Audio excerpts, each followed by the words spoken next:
পশ্চিমের পর এবার নজর পূর্বে। কি অবস্থান, কি খবর, ধারাবাহিক নজর রাখছেন চিফ রিপোর্টার সত্যজিৎ মুখোপাধ্যায় সরাসরি রয়েছে নিউজরুম থেকে। সত্যজিৎ, তুমি আজকে অভিক একটা ভুল খবর যেটা গতকাল থেকে বিভিন্ন মিডিয়ায় ছড়িয়েছে, সেই ভুল খবরটার সংশোধন আমরা করছি। এই জিরো আওয়ার থেকে করছি, অবশ্যই আমরা খবরটা করিনি, কিন্তু অন্যান্য কিছু মিডিয়া করেছে যেটা একটা প্রপাগান্ডা বলে মনে হচ্ছে। সেটা হলো অনেকের চোখ হয়তো এড়ায়নি যে রাশিয়ার সঙ্গে পাকিস্তানের একটা বড় বিগ ডিল হয়েছে আর্মসের ক্ষেত্রে, অর্থাৎ নির্দিষ্টভাবে সামরিক চুক্তির ক্ষেত্রে একটা বড় ডিল করেছে রাশিয়া এবং পাকিস্তান। এটা ভুল খবর, কারণ নির্দিষ্টভাবে রাশিয়ার স্পুটনিক নিউজ একেবারে নির্দিষ্ট তথ্য আকারে জানিয়ে দিয়েছে যে ভারত বিদ্বেষী কোনো শক্তির সঙ্গে রাশিয়া কোনো রকম সামরিক চুক্তিতে যাবে না। এবং তার মধ্যেই একটা বড় খবর আসছে যেটা রীতিমতো আমাদের দুই প্রতিবেশীর জন্য অত্যন্ত দুঃসংবাদ। সেই খবরটা কি? সেই খবরটা হলো যে রাশিয়ার যিনি বিদেশ মন্ত্রী সেই সার্গেই লারভভ তিনি জানিয়েছেন যে নির্দিষ্টভাবে RIC অর্থাৎ রাশিয়া, ইন্ডিয়া অ্যান্ড চায়না এই তিনটি বৃহৎ শক্তি এশিয়ার এবং পার্টলি ইউরোপ তো চলেই আসছে, ফলে এই শক্তিগুলো নির্দিষ্টভাবে একটা মিত্র শক্তির পথে, মিত্র শক্তি চুক্তির পথে। এবং তোমাকে বলবো যে নির্দিষ্টভাবে পার্ম শহরে একটা বৈঠক রিসেন্টলি হয়, সেখানে রাশিয়ার বিদেশমন্ত্রী এই ঘোষণা করেছেন। এবং 1959 সাল থেকে যে সমস্যা চীনের সঙ্গে আমাদের বিভিন্ন বর্ডার্স নিয়ে হচ্ছে, রাশিয়ার মধ্যস্থতায় বোধ হয়, যেমনটা রাশিয়ার বিদেশমন্ত্রী সার্গেই লারভভ জানিয়েছেন যে এই সমস্ত যে বর্ডার ডিসপিউটগুলোকে মেটানো হবে এবং রাশিয়া, চীন এবং ভারত একই জায়গায় আসবে। কি বিভৎস একটা শক্তি, একটা কি বড় মহিরুহ শক্তি হচ্ছে, কেউ কল্পনা করতে পারছেন? একটা কত বড় শক্তির উন্মেষ সারা পৃথিবী জুড়ে হবে। এবং তার পাশাপাশি যে গুরুত্বপূর্ণ বিষয়টা চলে আসছে, এর পাশাপাশি যে এই যে বৃহৎ ঘোষণা, রাশিয়া, চীন এবং ভারতের একই জায়গায় এসে যাওয়া, কোথাও কি অন্য কোনো বৃহৎ রাষ্ট্রকে ভীষণভাবে সমস্যায় ফেলতে চলেছে? কারণ ভারত কিন্তু নির্দিষ্টভাবে অনেক বৃহৎ শক্তির নির্দেশ উপেক্ষা করেও রাশিয়া থেকে সমস্ত আমদানি রপ্তানি বজায় রেখেছে একদম সেই সময়েও। ফলে নির্দিষ্টভাবে ভারত কারো রক্তচক্ষুকে উপেক্ষা করতে অভ্যস্ত, ভয় পায় না, এটা বলাই বাহুল্য। এবং তার পাশাপাশি যে ছবিটা আসছে সেটা গুরুত্বপূর্ণ ছবি। যখন 29শে মে দেশের প্রধানমন্ত্রী উত্তরবঙ্গে সভা করছেন, আমাদের কাছে তথ্য এসে পৌঁছচ্ছে তখন কি উত্তর আমাদের পূর্বের সীমান্তে NSA অজিত ডোভাল তিনি এসেছিলেন। আমাদের কাছে বিভিন্ন তথ্য আসছে এবং তিনি কি এসে এখানে গুরুত্বপূর্ণ একটি গোপন বৈঠক করেছেন। বিভিন্ন গোয়েন্দা মারফত আমরা এই তথ্য পাচ্ছি। এবং সেখানে পূর্বাঞ্চলীয় এয়ারফোর্স, নেভি অ্যান্ড পাশাপাশি আমাদের যে আর্মি, তাদের পূর্বাঞ্চলীয় প্রধানদের সঙ্গে কি একটা চূড়ান্ত বৈঠক হলো। সেই চূড়ান্ত বৈঠকে নির্দিষ্ট নির্দেশ, কারণ এটা বলা হয় অজিত ডোভালের যে মুভমেন্ট সেটা এতটাই সিক্রেট থাকে যে সেটাকে কোনোভাবেই ট্র্যাক করা সম্ভব হয় না। পরবর্তী সময়ে কিছু কিছু আভাস পাওয়া যেতে পারে। ফলে অজিত ডোভাল প্রতিবেশী দুটি রাষ্ট্রের ক্ষেত্রে, অর্থাৎ পাকিস্তানের কার্যত মানে তাদের ঘুম দুঃস্বপ্নে পরিণত হয় অজিত ডোভালের পদচারণা শুনলেই। বাংলাদেশের অবস্থা তাই মোটামুটি। ফলে ডোভাল যখন পূর্ব সীমান্তে এসছেন, তাহলে কী সিদ্ধান্ত সেখানে হলো? কারণ আমাদের তথ্য আসছে যে লস্কর ই তৈবার তরফে বাংলাদেশে তাদের নতুন করে ফ্রন্ট ওপেন করা হচ্ছে।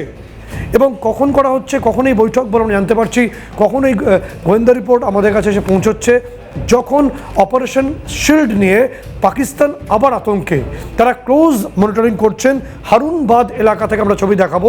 হারুনবাদ এলাকা থেকে তারা ড্রোন মারফত ক্লোজ মনিটর করছে যে ভারতকে আবার অ্যাটাক করতে পারে।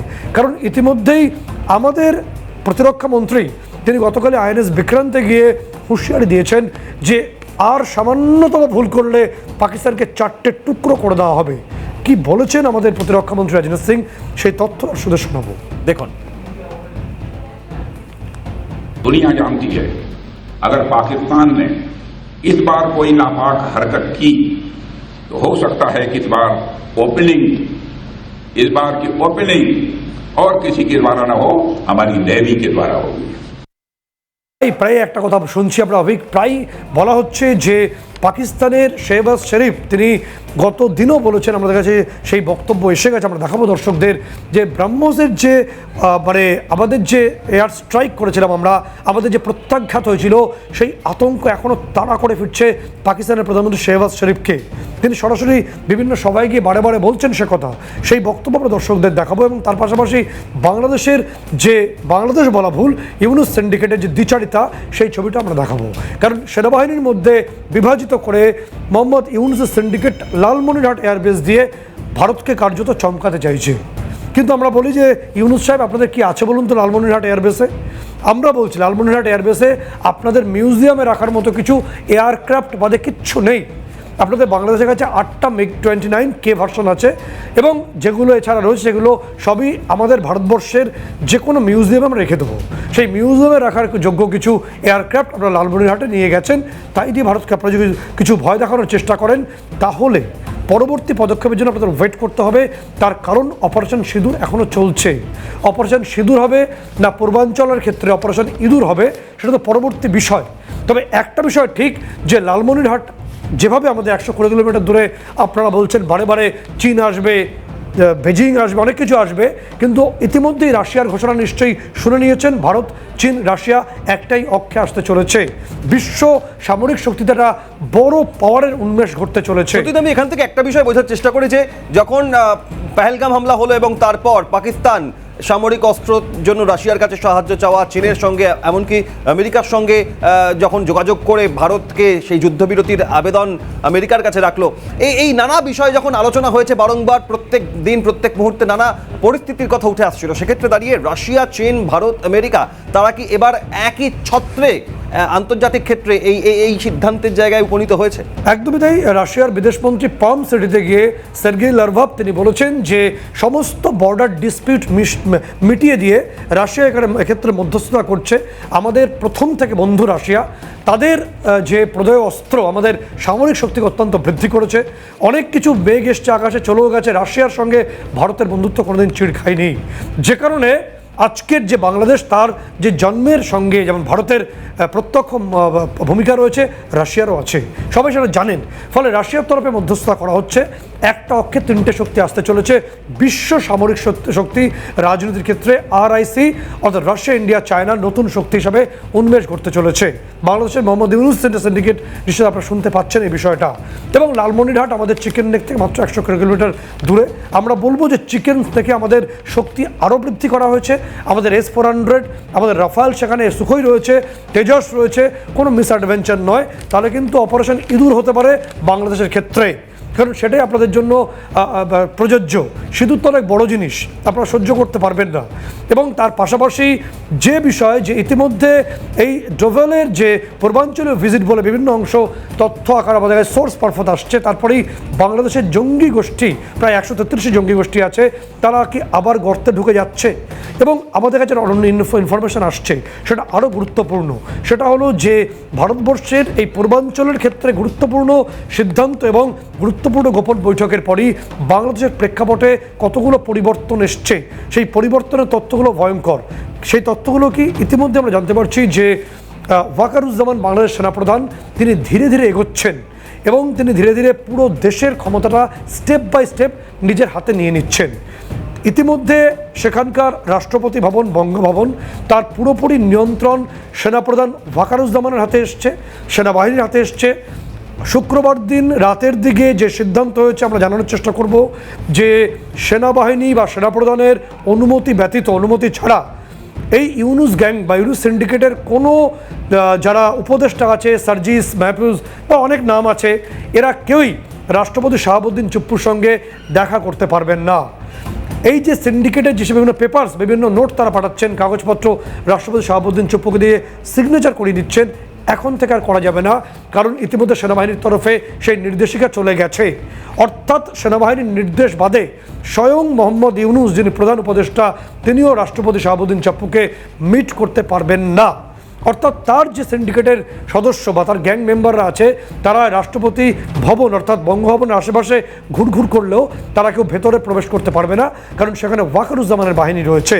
কেন এটা ঘটলো? তার কারণ অন্য একটা কারণ। ইতিমধ্যেই নির্দিষ্টভাবে এই অবৈধ ইউনুস গ্যাং তার যে কাগজপত্র সেটা ইতিমধ্যে নাকি সেনাপ্রধান ওয়াকারুজ্জামান হাতে পেয়েছেন। যে রেফারেন্স সুপ্রিম কোর্টের দেওয়া হয়েছিল, যে সুপ্রিম কোর্টের 106-এর রেফারেন্স দিয়ে ক্ষমতায় আছেন, ইতিমধ্যে সেই রেফারেন্সের কাগজ ওয়াকারুজ্জামান হাতে পেয়েছেন। সেখানে প্রথম বিষয়টা বলা হয়েছিল, অর্থাৎ মোহাম্মদ ইউনূসকে ক্ষমতায় বসানোর জন্য প্রথম বক্তব্য ছিল ওই কাগজটিতে বলা হয়েছিল যে যেহেতু শেখ হাসিনা পদত্যাগ করেছেন প্রধানমন্ত্রীর পদ থেকে, কিন্তু রাষ্ট্রপতি শাহাবুদ্দিন চুপ্পু জানিয়েছেন যে তার কাছে প্রধানমন্ত্রীর কোনো পদত্যাগপত্র আসেনি, ভুল তথ্য ছিল ওই কাগজে। এবং তার পাশাপাশি বলা হয়েছিল যে আর্টিকেল 106 বাংলাদেশ সংবিধান, তার রেফারেন্স দিয়ে বলা হয়েছিল যে বাংলাদেশের যে আইন মন্ত্রক বা আইন বিভাগ, তারা সুপ্রিম কোর্টের কাছে জানতে চেয়েছে যে অন্তর্বর্তী সরকার তৈরি করা যায় কিনা, এটা 8ই আগস্ট 2024 সালে জানতে চেয়েছে। কিন্তু পরবর্তী ক্ষেত্রে ওয়াকারুজ্জামান জানতে পারছেন যে 8ই আগস্ট বাংলাদেশের আইন মন্ত্রকে কোনো আইনমন্ত্রী ছিলেন না, কোনো অফিসাররাও ছিলেন না।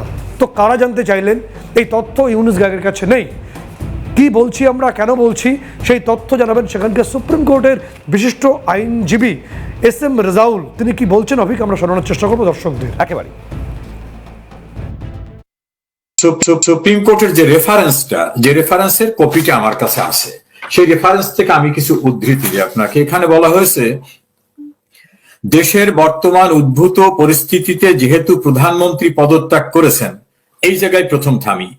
এই যে প্রধানমন্ত্রী পদত্যাগ করেছেন, এটার ভিত্তি কি? প্রধানমন্ত্রী শেখ হাসিনা কদিন পূর্বেও এই ভেরি রিসেন্টলি বলছেন যে আমি তো পদত্যাগ করিনি। তাহলে এই প্রধানমন্ত্রী পদত্যাগ করেছেন, যিনি পদত্যাগ করেননি তিনি পদত্যাগ করেছেন, এইটা বলার কোনো অবকাশ নাই। সরকার না থাকলেও তো রাষ্ট্রের প্রধান যিনি, তার অধীনে সবকিছু। কাজী তিনি কি পাঠিয়েছেন না আইন মন্ত্রণালয় পাঠিয়েছে? এই জায়গায়ও কিন্তু আইনের শুদ্ধ অবস্থানটা হয়নি। আরও একটি বিষয় অভিক, আরও একজন সেখানকার পর্যবেক্ষক তিনি বলছেন যে কিভাবে রাষ্ট্রপতি ভবন, বঙ্গভবনের পুরো নিয়ন্ত্রণ এই মুহূর্তে শুক্রবার রাত থেকে সেনাপ্রধান নিজের হাতে তুলে নিয়েছেন, কোনো উপদেষ্টা সেখানে ঢুকতে পারবেন না। কি বলছেন সেখানকার একজন সাংবাদিক অর্থাৎ পর্যবেক্ষক, সেই বক্তব্য আমরা দর্শকদের শোনাবো। একেবারে বাংলাদেশ সেনাবাহিনীর প্রধান ওয়াকারুজ্জামান খুব ধীরে সুস্থে নিজের দেশের কন্ট্রোল হাতে নিচ্ছেন। এখন থেকে রাষ্ট্রপতি ভবনের সমস্ত কন্ট্রোল এখন। সত্যি আমি এখান থেকে একটা বিষয় একটু বোঝার চেষ্টা করি, তার কারণ দিন কয়েক আগেই তুমি ব্রেক করেছিলে একটা খবর যে বাংলাদেশের সেনাপ্রধান ওয়াকারুজ্জামান বা রাষ্ট্রপতি চুপ্পু, যিনি একসময় হাসিনা সরকারের সময় জাতীয় নিরাপত্তা কমিশনের কমিশনার ছিলেন, তাদের দুজনকে কোণঠাসা করা, পদচ্যুত করা, সরিয়ে দেওয়া, এই পরিকল্পনা আদতে কি ইউনূসের এই অন্তর্বর্তী সরকার গঠন হওয়ার পেছনে ভুয়ো নথি, ভুয়ো তথ্য, ভুয়ো কাগজ, তার কারণ সব এরা প্রকাশ্যে এসে গিয়েছে, এদের কাছে এসে গিয়েছে বলে এই পরিকল্পনা ছিল, কৌশল ছিল? না, একদমই তাই, একদমই তাই। কারণ ইউনূসের এই অন্তর্বর্তী সরকারের কোনো বৈধতা নেই বাংলাদেশে, সেই তথ্য সেখানকার রাষ্ট্রপতি শাহাবুদ্দিন চুপ্পু বলছেন, সুপ্রিম কোর্টের রেজলিউশন তাই আসছে। এবং একই সঙ্গে দর্শকদের বলবো যে মহাশয় ইউনূস, মোহাম্মদ ইউনূস, তিনি যে রাষ্ট্রীয় খরচে জাপানে গেলেন, জাপানে গিয়ে তিনি কী করলেন? প্রথম কথা, রাষ্ট্রীয় সম্মান পাননি। দ্বিতীয়ত, জাপান সরকারের সঙ্গে একটি চুক্তিও হয়নি। পরিবর্তে আমরা উল্লেখ করে দেবো সেখানকার তার যে ব্যবসায়িক পার্টনার, কিন্তু আন্তর্জাতিক ক্ষেত্রে বিভিন্ন ব্যবসায়িক সহযোগিতায় কাজ করেছেন। মোহাম্মদ ইউনূস কি করেছেন শুনে রাখুন। সেখানকার ওয়াতাবি গ্রুপ বলে একটি গ্রুপ আছে, প্রাইভেট গ্রুপ, তারা 5 বছরে মোট 1010 লোকজনকে বাংলাদেশ থেকে জাপানি ভাষা শিখিয়ে নিয়ে জাপানে তাদের কোম্পানিতে চাকরি দেওয়ার সহায়তা করবে, এই চুক্তিটি তিনি করেছেন। এর সঙ্গে বাংলাদেশ রাষ্ট্রের সম্পর্ক কোথায়? এবং তিনি জাপানে বসে বলেছেন গতকাল যে ইন্টারভিউতে যে ডিসেম্বরে কোনো নির্বাচন সম্ভব নয়। অর্থাৎ বিএনপি যে ডিসেম্বরের নির্বাচন, ওয়াকারুজ্জামান 18 মাসের যে নির্দিষ্ট সময়সীমা বেঁধে দিয়েছেন, তিনিও নির্বাচন চাইছেন। এবং ইউনূস গতদিনও তার ষড়যন্ত্রের কথা পরিষ্কার করেছেন জাপানের মাটিতে একটি টিভি ইন্টারভিউতে। তিনি বলেছেন যে ডিসেম্বরে কোনো নির্বাচন সম্ভব নয়, কারণ তার যে ছোট্ট জাতীয় নাগরিক পার্টিটি আছে সেটি এখনও রেডি হয়নি। এবং তার পাশাপাশি ইউনূসের বক্তব্য, আরও একটি বক্তব্য, যখন ইউনূস বক্তব্য দিচ্ছেন তখন জাপান সরকারের একটা সিদ্ধান্ত সামনে আসছে। সেই সিদ্ধান্তটা কি? জাপান সরকার জানিয়েছে যে জাপান এবং ঢাকা যে ফ্লাইট, সেটি গতদিন থেকে বন্ধ করে দেওয়া হলো। ফলে ইউনূস নির্দিষ্টভাবে যে মুহূর্তে দেশ ছেড়েছেন সেই মুহূর্তে একের পর এক কড়া সিদ্ধান্ত এবং বাংলাদেশের দুঃসংবাদ পরপর চলে আসছে।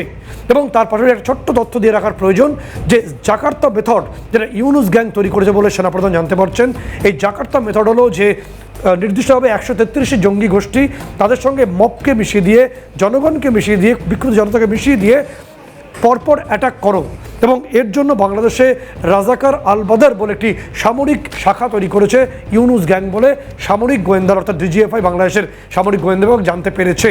তারপরে কড়া সিদ্ধান্তে এসছে বাংলাদেশের সেনা বলে বিভিন্ন মহল মনে করছে। একেবারে সত্যি সার্বিকভাবে বিভিন্ন দিক থেকে কোণঠাসা এবং এমন একটা পরিস্থিতি, যে পরিস্থিতি আগামী দিনে অনেক সম্ভাবনা তৈরি করছে। ব্রহ্মস ভয় এখনো যায়নি পাক প্রধানমন্ত্রীর, এখনো পাকিস্তান জুড়ে দগদগে মিসাইল ক্ষত। তবে পশ্চিমের পর এবার নজর পূর্বে জাতীয় নিরাপত্তা উপদেষ্টা অজিত দোভালের নজর। সব মিলিয়ে কেন এই নজর বোঝার চেষ্টা করছি। চিফ রিপোর্টার সত্যজিৎ মুখোপাধ্যায় রয়েছেন, একই সঙ্গে রয়েছেন কূটনৈতিক বিশেষজ্ঞ সুভাষিস বন্দ্যোপাধ্যায়। সত্যজিৎ, একদমই সুভাষবাবু, একটা বিষয় আপনার কাছে আসবে, গুরুত্বপূর্ণ বিষয়, যে যখন প্রধানমন্ত্রী নরেন্দ্র মোদী একটি জনসভা করছেন, প্রোগ্রাম করছেন উত্তরবঙ্গে, তখন ডিফেন্স স্ট্র্যাটেজির জায়গা থেকে এবং নিরাপত্তার জায়গা থেকে গোয়েন্দা রিপোর্ট আমাদের কনফার্ম করছে যে অজিত ডোভাল নাকি আমাদের পূর্ব সীমান্তে ছিলেন খুব গোপন গুরুত্বপূর্ণ বৈঠকে, এবং পূর্বাঞ্চলে 3 প্রধানের সঙ্গে তার বৈঠক হয়েছে। এবং ইস্ট লুক নীতি, পূর্ব দিকে তাকাও, পূর্ব দিকে প্রতিবেশীর বেচাল হচ্ছে, সেদিকে কি নজর, 1 নম্বর। দ্বিতীয় বিষয় হলো যে রাশিয়ার তরফে তাদের বিদেশমন্ত্রী সার্গেই লাভরভ তিনি বলেছেন পার্ম সিটিতে যে রাশিয়া, ইন্ডিয়া, চায়না এই RICর নতুন উন্মেষ সারা বিশ্ব জুড়ে সামরিক ক্ষেত্রে, রাজনৈতিক ক্ষেত্রে। এবং এই যে প্রায় ভগ্নপ্রায় একটা প্রায় অ্যাবান্ডেন্ট একটা এয়ারবেস লালমনিরহাট, সেটাকে নিয়ে ইউনুস গ্যাং প্রায় ভারতকে চোখ রাঙাচ্ছে। কতটা বিপজ্জনক গেম খেলছে বাংলাদেশ, ভারত যদি ফের এই ধরনের সিদ্ধান্তে আসে অপারেশন সিঁদুরের মতো, কতটা ভয়ঙ্কর হতে পারে, এবং ভারত, রাশিয়া, চীনের এই ভূমিকা কতটা গুরুত্বপূর্ণ তো আগামী দিনে। সুভাষবাবু, সত্যি আমি দ্বিতীয় প্রশ্নের উত্তরটা প্রথম আসবো, তাহলে বাকি প্রশ্নগুলোর উত্তর অটোমেটিক্যালি হয়ে যাবে।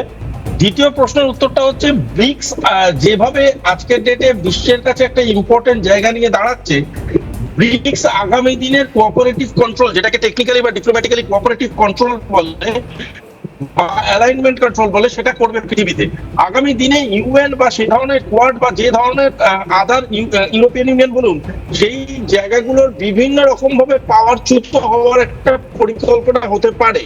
সেক্ষেত্রে ব্রিক্সের যারা 3টে বড় দেশ আছে, সেই চায়না, রাশিয়া এবং ইন্ডিয়া, এরা 3জনই একই আমরেলার তলায় ভাববে, মানে একই রকম কোঅপারেশন স্কিমায় ভাববে। যদি এরা একই রকম ভাবে ভাবতে শুরু করে, তাহলে বলাই বাহুল্য যে সব থেকে বেশি আঘাত খাওয়ার জায়গায় কিন্তু ইউনাইটেড স্টেটস অফ আমেরিকা। ঠিক আছে, কারণ ইউনাইটেড স্টেটস অফ আমেরিকা এবং তার ডলার থিওরিতে ভীষণভাবে আঘাত করতে পারে। যদি সেটা আঘাত করে, তাহলে অটোমেটিক্যালি যদি কোনো দেশ ব্যাকডোর দিয়ে টেররিজমকে ফান্ড করার চেষ্টা করে, বা যদি কোনো দেশ চেষ্টা করে ভারত, বাংলাদেশ এবং পাকিস্তানের বর্ডার লাইনে ইচ্ছাকৃত আনস্টেবল করার এবং তাদের রাজনৈতিক পরিস্থিতি এমন দিকে নিয়ে যাওয়ার, যাতে করে ঝগড়া জায়গাটির মধ্যে ভারতবর্ষ সবসময় একটা উত্তেজিত ফেজের মধ্যে থাকে, তাহলে সেটা একটা বিরাট ভাবে আঘাতপ্রাপ্ত হবে। একটা গুরুত্বপূর্ণ বিষয়, একটা গুরুত্বপূর্ণ প্রশ্ন যে প্রায় আমরা শুনি এই ইউনুস গ্যাংয়ের মুখে যে চীন চলে আসবে, এবং একটা ভুল খবর ছড়িয়েছিল গতদিন থেকে যে রাশিয়া নাকি পাকিস্তানের সঙ্গে সামরিক চুক্তিতে গেছে। স্পুটনিক নিউজ জানিয়ে দিয়েছে সরকারিভাবে যে রাশিয়া কখনো পাকিস্তানের সঙ্গে সামরিক চুক্তিতে যাবে না, পরিষ্কার জানিয়ে দিয়েছে। ফলে রাশিয়া মধ্যস্থতা করছে ভারত এবং চীনের মধ্যে, 3টি মহাশক্তিধর দেশ একই জায়গায় আসতে চলেছে। বিশ্ব রাজনীতির ক্ষেত্রে কতটা ভয়ঙ্কর ছবি এবং কতটা গুরুত্বপূর্ণ ছবি। একই সঙ্গে এই যে ছোট্ট ক্ষুদ্র বামনাকৃতির দেশ বাংলাদেশ এবং অন্যদিকে পাকিস্তান, এদের ক্ষেত্রে কতটা অশনি সংকেত? সত্যিটা প্রথম কথা হচ্ছে যে রাশিয়া শুধুমাত্র পাকিস্তানকে সাপোর্ট করবে না, এটার থেকেও এক স্টেপ এগিয়ে আমি একটা খবর দিয়ে দিচ্ছি। রাশিয়া খুব শিগগিরই মিয়ানমারের সাথে একটা চুক্তিতে যাবে, জুনটা গভর্নমেন্টের সাথে, এবং সেই চুক্তির মধ্যে নিউক্লিয়ার চুক্তি বা নিউক্লিয়ার রিসার্চ চুক্তিও থাকতে পারে। পয়েন্ট 1। পয়েন্ট 2 হচ্ছে চায়না যে কোনোভাবে ভারতের এগেইনস্টে সামরিক মুভমেন্ট করবে না, সেটা আপনাদের চ্যানেলেই আমি একাধিকবার বলেছিলাম। তার কারণ সেই ব্রিক্স, কারণ ব্রিক্স পৃথিবীতে এমন একটা আকার নিতে চলেছে যে আগামী দিনে পৃথিবীর economic control, trade control, cooperative control and collaboration control, এটা পুরোটাই ব্রিক্স করবে। এবং সেইটাকে আটকাবার জন্য বারংবার ভারত এবং চায়নার মধ্যে ইচ্ছাকৃত যেই গন্ডগোল লাগাবার চেষ্টা করা হচ্ছে, সেটাকে আগামী ব্রিক্স কনফারেন্সে সলভ করার চেষ্টা করবে রাশিয়া। এবং যদি এই কনফ্লিক্টটাকে রাশিয়া চেয়ার করে ফেলে, তাহলে কিন্তু ইউনাইটেড স্টেটস অফ আমেরিকা বা কোনো কর্পোরেট যারা দিনের পর দিন ভারত, চায়না এবং বাংলাদেশ এবং পাকিস্তানের মধ্যে বর্ডার লাইন ঝামেলাগুলো থেকে ফায়দা তোলে, তাদের পক্ষে কিন্তু ভীষণ অন্ধকার এবং কালো দিন আসতে চলেছে। শুধু তাই নয়, টেরারিস্ট অর্গানাইজেশনস গুলো যেটা চেষ্টা করছিল শ্যাডো ওয়ারফেয়ারের মাধ্যমে বাংলাদেশের থ্রু দিয়ে ভারতবর্ষে ঢোকার এবং ভারতবর্ষের স্লিপার সেলগুলোকে অ্যাক্টিভেট করার, তার এগেনস্টে কড়া পদক্ষেপ নেওয়ার জন্য ইস্টার্ন কমান্ডে আজকের ডেটে যে খবরটা আপনারা শেয়ার করলেন যে আমাদের NSA 1 এসেছিলেন, হয়তো সেটার জন্য, এবং বারংবার উনি যেটা বলেছেন যে একটা ইনফরমেশন ব্রিজ বা ইনফরমেশন একটা করিডোর তৈরি করা যেখানে স্টেট সেন্ট্রাল একই সাথে ইনফরমেশন শেয়ার করবে ইন এ সেম যাতে করে ইনফরমেশনে কোনো ফাঁক ফোকর না থাকে এবং দেশ এবং স্টেট গভর্নমেন্ট দুজনেই ইনফরমেশনের দিক থেকে এক জায়গায় থাকে। এটা যদি সম্ভব হয় তাহলে স্লিপার সেলস গুলো ভীষণভাবে ডিঅ্যাক্টিভেট করা সম্ভব, এবং সব থেকে বড় যে জিনিসটা ঘটবে সেটা হচ্ছে বর্ডার লাইন ইন্টারভেনশন একদম বন্ধ করে দেওয়া যাবে, ইলিগাল বর্ডার লাইন ইন্টারভেনশন একদম বন্ধ করে দেওয়া যাবে। সত্যি সৌরভ, যে ছবিটা আসছে যে ডোভাল যে মুহূর্তে পূর্ব সীমান্তে এসছেন সেই মুহূর্তে সিঁদুরে বেগে ডরাচ্ছে বাংলাদেশের একটা বড় অংশের জঙ্গি গোষ্ঠী, এবং সেখানকার বলতে বাধ্য হচ্ছি সেনাবাহিনীর একটা বড় অংশ যারা ইউনুসকে সাপোর্ট করছেন। ওয়াকারুজ্জামান ইতিমধ্যে গত শুক্রবার গত রাত থেকে সেখানকার রাষ্ট্রপতি ভবনের পুরো নিয়ন্ত্রণ ওয়াকারুজ্জামানের হাতে। এই মুহূর্তে কোনো উপদেষ্টা ওয়াকারুজ্জামানের অনুমতি ব্যতীত রাষ্ট্রপতি ভবনে প্রবেশই করতে পারবেন না, কাগজপত্র সই করাতে পারবেন না। কতটা গুরুত্বপূর্ণ সিদ্ধান্ত এই মুহূর্তে ওয়াকারুজ্জামানের, যেই মুহূর্তে ইউনুস গ্যাং বাইরে আছেন, এবং ইউনুস গ্যাং যেটা করছে সেটা হচ্ছে একটা আলবাদার গোষ্ঠী সৃষ্টি করে একটা ঝামেলা তৈরি করতে যাচ্ছে সে দেশে। দেখুন সত্যিটা একটা কন্ডিশন বাংলাদেশে অলরেডি প্রিভেল করছে যে কোনো মুহূর্তে একটা মিলিটারি কু বা অপারেশনাল কু হতে পারে। যদি সেটা ঘটে তাহলে একটা বড় সংখ্যক মানুষ ইললিগালি বর্ডার টপকে ভারতবর্ষে ঢোকার একটা প্রবণতা দেখাতে পারে। সেক্ষেত্রে বাংলাদেশের সেই ধরনের মানুষ যখন পেনিট্রেট করার চেষ্টা করবে ভারতীয় বর্ডার লাইনকে, তাদের কাছে সব থেকে ইম্পর্টেন্ট বর্ডার লাইন কিন্তু ইস্টার্ন জোন বা ইস্টার্ন করিডোর। এইটাকে তখন আমাদের বন্ধ রাখা বা এইটাকে তখন আমাদের ভীষণভাবে ম্যানুভার করাটা ভীষণ প্রয়োজনীয়।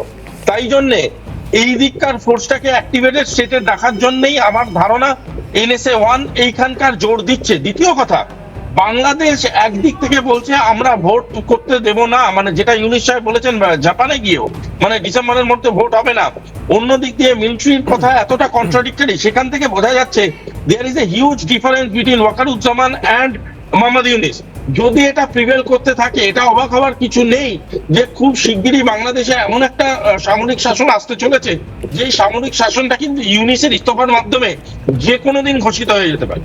সৌরভ, আমার যে প্রশ্ন, গুরুত্বপূর্ণ প্রশ্ন, কারণ পাকিস্তানে যে হামলা হয়েছিল তারপরে বা প্রত্যাঘাত হয়েছিল, তারপরে আমাদের তরফে পাকিস্তান সরকারকে জানানো হয়েছিল যে আপনাদের সামরিক ঘাঁটি নয়, আপনাদের কোনো জনবসতির উপর নয়, শুধুমাত্র ভারতকে যারা আক্রমণ করে সেই সমস্ত জঙ্গি ঘাঁটিকে গুড়িয়ে দেওয়া হয়েছে, এবং এখানে ভারত আর এগোতে চায় না, যদি আপনারা এগোন আমরা পাল্টা প্রত্যাঘাতে যাব, পরিষ্কার ভারত জানিয়েছিল। ফলে বাংলাদেশের এই ইউনুস গ্যাং যেভাবে 133টি জঙ্গি লঞ্চ প্যাড তৈরি করেছে, ভারত বিরোধী শক্তি সেখানে তৈরি হয়ে রয়েছে যারা ভারতকে প্রত্যেক মুহূর্তে রক্তাক্ত করার চেষ্টা করছে বাংলাদেশে ঘাঁটি করে। ফলে NSA অজিত ডোভাল তিনি পূর্ব সীমান্তে যে গোপন বৈঠক করেছেন বলে বিভিন্ন গোয়েন্দা রিপোর্ট কনফার্ম করছে আমাদের। তারপর বাংলাদেশের যে লঞ্চ প্যাডগুলো আছে, জঙ্গি প্যাডগুলো আছে, সেগুলো কি ব্রহ্মসের নজরে আসতে পারে বা আমাদের রাফালের নজরে আসতে পারে, সেরকম সম্ভাবনা কত তীব্র হচ্ছে বর্তমান প্রেক্ষাপটে দাঁড়িয়ে? 500% দাদা। তার কারণটা হচ্ছে একটাই, সেটা হলো ন্যাশনাল সিকিউরিটি আমাদের কাছে highest priority and battle against terrorism is our গোল। সুতরাং প্রধানমন্ত্রী, NSA, আজকের ডেটে ডিফেন্স মিনিস্টার এবং হোম মিনিস্টার সবাই যেটা বলেছে যে আমরা টেররিজমের এগেইনস্টে অল আউট যাবো। সেই টেররিজমের এগেইনস্টে অল আউট যেতে গিয়ে আমাদের ওয়েস্টার্ন কমান্ডের থ্রু দিয়ে যাব না ইস্টার্ন কমান্ডের থ্রু দিয়ে যাব না সাউদার্ন বা নর্দার্ন কমান্ডের থ্রু দিয়ে যাব, সেটা আমাদের স্ট্র্যাটেজিক কল। কিন্তু আমরা যদি টেররিজম দেখি সেটা বাংলাদেশ বর্ডারে আছে, সেটা যদি পাকিস্তান বর্ডারে থাকে, সেটা যে কোনো বর্ডার লাইনেই হোক না কেন, আমরা সেটাকে মুতর জবাব দেবো, এবং তার জন্যই আমরা আমাদের সেনাবাহিনী এবং সামরিক বাহিনীকে প্রস্তুত করছি। সুতরাং যদি এমন ধরনের কোনো পরিকল্পনা আমরা নিই আগামী দিনে যে আমরা মনে করি যে এই টেররিস্ট ঘাঁটিগুলোকে আমাদের নিউট্রালাইজ করে দেওয়ার দরকার, সেটা আমরা করব। কারণ ভারতের জাতীয় সুরক্ষার ক্ষেত্রে ভারতবর্ষ আর দ্বিতীয়বার ভাবার জায়গা নেই, এবং Bharatvarsha is determined to answer terrorism in the language they understand. আমি একটা বিষয় আপনাকে জিজ্ঞেস করবো যে ওয়াকারুজ্জামান যে শুক্রবার রাতে যে কনফিডেন্সিয়াল ঘোষণা করেছেন, যেটা তো সামনে আসবে না, কিন্তু যে তথ্য আসছে রাষ্ট্রপতি ভবন, সেখানকার বঙ্গভবন, সেটা আজ সকাল থেকেই সেনারা ঘিরে রেখেছে বলে আমরা আমাদের ঢাকা থেকে বিভিন্ন অংশ কনফার্ম করছে, এবং সেখানে রাষ্ট্রপতি শাহাবুদ্দিন চুপ্পু একদম সেখানে সেনার নিরাপত্তার ঘেরাটোপে আছে। মোহাম্মদ ইউনুস গ্যাংয়ের কোনো উপদেষ্টা সেখানে এখন সেনাবাহিনীর অনুমতি ব্যতীত প্রবেশ করতে পারবে না, কোনো কাগজপত্র সই করাতে পারবে না, এবং নির্দিষ্টভাবে যে ইউনুস গ্যাংয়ের কোনো বৈধ কাগজপত্র নেই। ইউনুস বাইরে আছেন, তিনি দেশে ফিরবেন। তিনি বিগত 10 মাসে এই নিয়ে 9বার তিনি বিদেশ ভ্রমণ করলেন, রাষ্ট্রীয় খরচে। দেশে ফিরলে কতটা সংঘাতের মুখে, এবার কি সরাসরি ইউনুস ভার্সেস ওয়াকারুজ্জামানের সংঘাত এবার সামনাসামনি আসতে চলেছে, কতটা এটা বাস্তবিক বলে আপনার মনে হয়? অ্যাবসলিউটলি দাদা, বিকজ দেখুন এই লিগাল সাইডটা আজ নয়, আমি বহুকাল আগে থেকেই বলছিলাম যে শেখ হাসিনার ডিপ্লোম্যাটিক এক্সিস্টেন্সটা কি। শেখ হাসিনা কি ইস্তফা দিয়েছেন? উনি ইস্তফা দেননি। যদি উনি ইস্তফা না দিয়ে থাকেন, বাংলাদেশের যেটা গভর্নমেন্ট আছে সেই গভর্নমেন্টটার কিন্তু ইন্টারিম একটা বডি হিসাবে আপনি কাউকে লঞ্চ করাতে পারেন, সেটা আপনাদের কোর্ট সেই প্রভিশন দিলে আপনি যেটা করাবার কথা বলছেন। তার জন্য শেখ হাসিনার ইস্তফাটা ভীষণ ইম্পর্টেন্ট। শেখ হাসিনা যখন সেই ইস্তফাটা না দিয়ে আছেন, তার মানে ধরাই যেতে পারে 106-এর ইমপ্লিমেন্টেশন কিছু হয়নি। যদি 106-এর ইমপ্লিমেন্টেশন না হয়ে থাকে, তাহলে তারা যেই ধারা দেখিয়ে আজকে বাংলাদেশের মানুষকে মুরগি বানিয়েছে, আজকে বাংলাদেশের মানুষকে মিথ্যা কথা বলে গেছে, সেটা পুরোটাই একটা ভুয়া জিনিস। ওদের ভাষায় বলতে গেলে ভুয়া জিনিস। ভুয়াটা খুব ভালো বোঝে, ওদের এটা বোঝা উচিত। তার মানে তাদের সরকারে, গোটা সরকার নামক যে নাটকটা ইউনিস চালাচ্ছেন, সেই নাটকের লিগাল কোনো এক্সিস্টেন্সই নেই।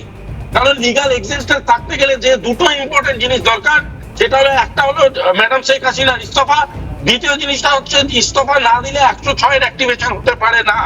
তাহলে কোন লিগালিটির ক্ষেত্রে বা কোন লিগালিটির বেসিসে এই লোকটি বসে আছে বাংলাদেশের মাঝখানে, এই উত্তর তাকে দেওয়া উচিত বাংলাদেশের কোর্টের সামনে, এবং তাকে দিতে বাধ্য করবে বাংলাদেশের পলিটিক্যাল মহল। তাহলে কি যে প্রশ্নটা অনিবার্যভাবে উঠে আসছে যে মোহাম্মদ ইউনুস তিনি জাপান থেকে নিশ্চিতভাবে ফিরবেন বলে আমরা মনে করছি। তিনি ফিরবেন কিনা সেটা তো ভবিষ্যৎ বলবে।